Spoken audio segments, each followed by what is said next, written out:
நல்ல ஜம்முன்னு வேலையெல்லாம் முடிச்சுட்டு நல்ல மரத்தடி இணையில் உட்காந்துருக்காங்க. சுற்றி வயக்காடு பக்கத்துலேயே மோட்டர் செலுத்து நல்லா குளிச்சிக்கலாம்.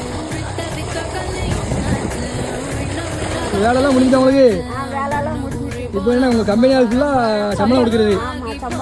சரி உடனே வேலையை முடிச்சோன்னே உடனே சம்பளம் கொடுத்தா எல்லாம் கொஞ்சம் உற்சாகமாக இருக்கணும். வேலை செய்ய நாளைக்கு வந்துடுவா கரெக்டாக 7 மணிக்கெலாம் டான் வந்துடுவாங்க எல்லாரும். சரி இப்போ எவ்வளோ சம்பளம் ஒரு ஆளுக்கு? 2 நாள் சம்பளமா? சரி அப்போ ஒரு நாளைக்கு 300 ரூபா. இங்கே இருக்க எல்லாரும் உங்கள் கம்பெனியால் தானே எல்லாருமே? வந்து ஆட்சி தான் வைக்கப்படுது.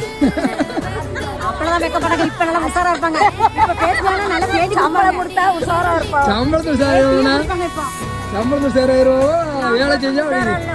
சரி இந்த கம்பெனியாளுக்கு இந்த 300 600 2 நாள் சம்பளம் 600 ரூபா. ஒரு நாளைக்கு 300 ரூபாண்ணா. அடுத்து 300 600. சரி எல்லாம் சம்பளம் கொடுங்க. வீட்டுக்கு போய்ட்டு ஜாலியாக கொஞ்சம் சந்தோஷமா இருப்பாங்க. சாப்பிட்டு போயிட்டு நாளைக்கு வேலைக்கு போயிருங்க.